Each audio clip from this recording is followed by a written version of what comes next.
اگر نہیں بھی تو ہو جاؤ گی، اس میں کون سا زیادہ وقت لگتا ہے۔ ابھی تم ریسٹ کرو، شام کی چائے پر ملاقات ہوگی، بائے۔ وہ جاتے ہوئے دروازے کو لاک لگا گیا تھا۔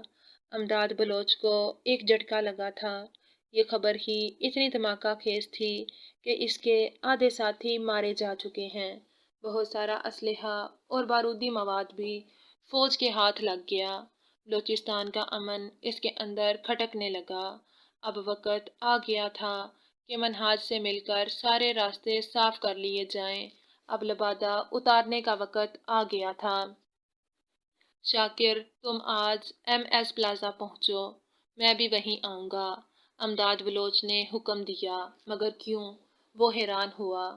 اب وقت آ گیا ہے کہ ہم منہاج کی مدد لیں اور کھل کر سامنے آ جائیں۔ اس نے اپنے مشورے سے نوازا۔ ٹھیک ہے، میں کوئی ذمہ داری نہیں لیتا، شاکر بولا۔ ہاں، ساری ذمہ داری میری، بس تم آ جاؤ۔ اس نے وائرلیس کان سے دور کرتے جھاڑیوں کی جانب دیکھا، جہاں کسی کی موجودگی کا احساس ہو رہا تھا۔ وہ سب ٹرکوں والے افراد ایک جنگل میں بسیرا ڈالے تھے۔ وہ اٹھا اور جھاڑیوں کے قریب چلا آیا۔ جھٹکے سے جھاڑیوں میں پیر مارا، وہاں کوئی نہیں تھا۔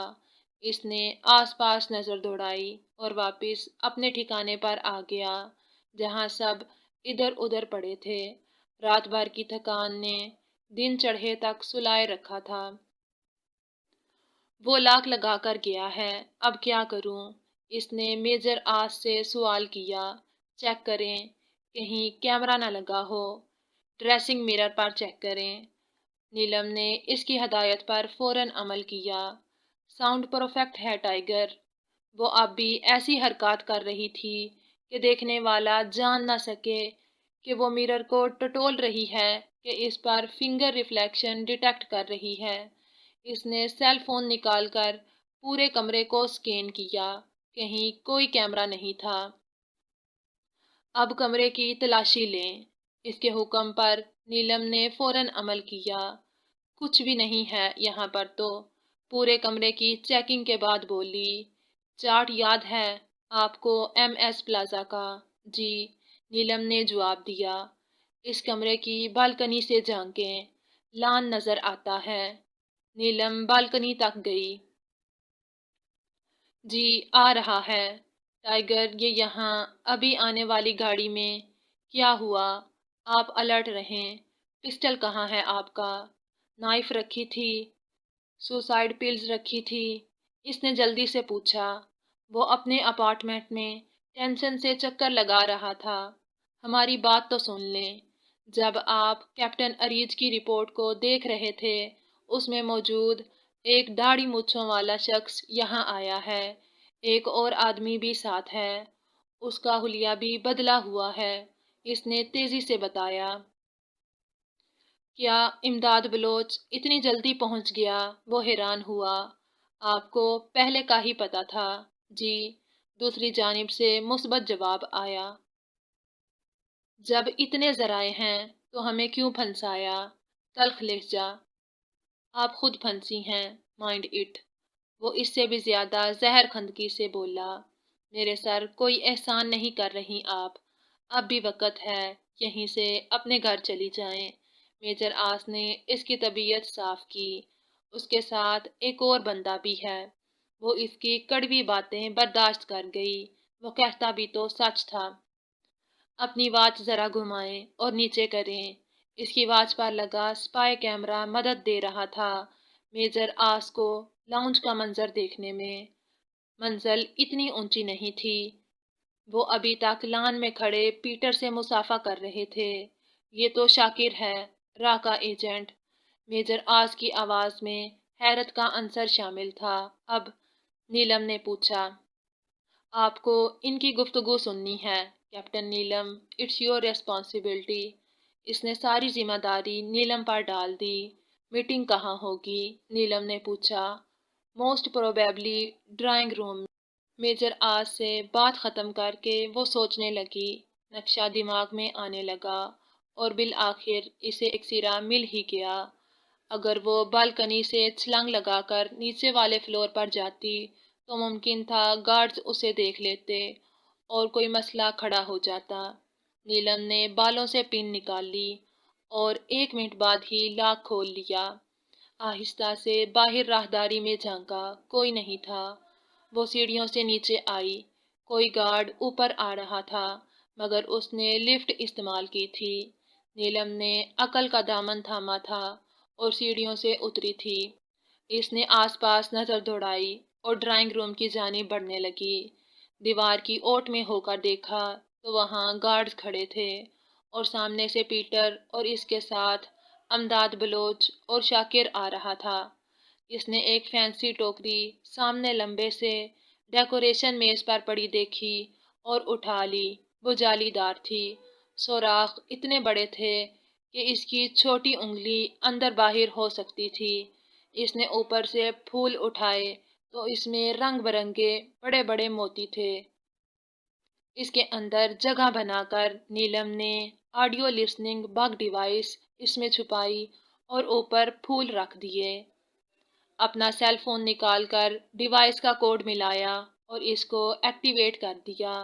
اللہ کا نام لیا عادت کے مطابق اور سامنے سے آتے ایم ایس کو دیکھ کر چلنے لگی۔ منہاج جو راہداری سے اپنی ہی دھن میں گزرتا ڈرائنگ روم میں جا رہا تھا، سامنے سے آتی نیلم کو دیکھ کر ٹھٹک گیا۔ ملکہ تم یہاں کیا کر رہی ہو؟ اس سے پہلے کہ منہاج اس تک پہنچتا وہ ہاتھ سے ٹٹولتی دروازے تک آئی، جہاں کھڑا گارڈ منہاج کے اشارے پر پیچھے ہٹ گیا۔ مجھے قید میں رکھنے کو لائے ہو؟ تنگ آ گئی ہوں قیدی بن بن کر۔ اس کے ہاتھ میں پھولوں کی ٹوکری تھی۔ یہ کہاں سے لائی ہو؟ منہاج نے اس سے ٹوکری لیتے پوچھا۔ یہ پھول ہیں نا، میں ان کو سمیل کر سکتی ہوں۔ مجھے اچھے لگے تو میں نے اٹھا لیے، سوری، وہ نرمی سے بولی۔ تمہیں پسند آئے تو تم رکھ لو ہماری طرف سے۔ وہ ہنسی، نظریں سامنے رکھے۔ وہ منہاج سے مخاطب تھی۔ منہاج کا شدت سے دل چاہا کہ وہ اس کی آنکھوں میں دیکھ کر بات کرے۔ تھینکس، تمہیں کمرے سے نہیں نکلنا چاہیے تھا۔ وہ تذبذب کا شکار ہوا۔ اس کے پلازا میں کوئی لیڈی نہیں تھی۔ اچھا، تم یہاں بیٹھو، میں آتا ہوں۔ اس نے نیلم کو ساتھ والے روم میں بھیج دیا، جہاں صرف صوفے پڑے تھے۔ چھوٹا مگر خوبصورت ڈرائنگ روم۔ یہ باسکٹ ہم تم سے واپس لے لیں گے۔ جب اسے احساس ہوا وہ کمرے سے نکل رہا ہے، تب بولی، ٹھیک ہے۔ منہاج نے ٹوکری کو دیکھا اور ساتھ والے ڈرائنگ روم میں داخل ہو گیا۔ باسکٹ اس نے میز کے درمیان رکھ دی۔ نیلم کے لیے یہ ایک بہت بڑی خوشی کی بات تھی کہ ہوا میں چھوڑا تیر عین نشانے پر لگا تھا۔ اس نے تمام ریکارڈنگ سیو کرنا شروع کر دی۔ پہلا بڑا ٹیکنیکل کارنامہ اس نے انجام دیا تھا۔ میں را کا ایجنٹ ہوں۔ میں چاہتا ہوں کہ تم مجھ پر بھروسہ کرو۔ ہم تمہارے لیے ایک پرکشش آفر لائے ہیں۔ امداد بلوچ کی آواز تھی یہ، اور یہ منہاج کی آواز ابھری۔ تم مجھے شاکر ہی سمجھ لو، میں بھی اپنے دیش کے لیے کام کرتا ہوں۔ تمہارے ساتھ کام کرنا ہی ہمارے مشن کا خاص حصہ ہے، شاکر بولا۔ میجر آس تمام ریکارڈنگ غور سے سن رہا تھا۔ ڈرائنگ روم میں لیپ ٹاپ سامنے رکھے 3 سیٹڈ صوفے پر بیٹھا تھا۔ تم لوگ اپنا مقصد بیان کرو۔ منہاج کی بے نیاز آواز گونجی۔ ہم چاہتے ہیں کہ تم انڈر ورلڈ سے پھر سے رابطہ قائم کر لو۔ بلیک سٹار کے ساتھ جو ہونا تھا وہ ہو چکا۔ ہماری طرف سے تمہارا کوئی نقصان نہیں ہوگا۔ ہم پر تمہاری حفاظت فرض ہے۔ تمہیں بلیک سٹار والا ہی مقام و مرتبہ ملے گا۔ ISI سے ہمارا پروٹیکشن ملے گا۔ اس میں میرا کیا فائدہ ہے؟ منہاج نے لاپرواہی سے سوال کیا۔ انڈر ورلڈ سے ہاتھ ملاؤ گے تو ہمیشہ تحفظ میں رہو گے۔ کوئی تمہارے گربیان تک ہاتھ لانے کی کوشش نہیں کرے گا، امداد بلوچ نے کہا۔ وہ تو کوئی اب بھی نہیں کرتا۔ اس شخص کا اطمینان قابل دید تھا۔ جب ثبوت مل گئے تو فوج تمہیں چھوڑے گی نہیں، اس نے صاف گوئی سے کہا۔ تو ISI سے راہ چھڑوائے گی مجھے؟ نہیں،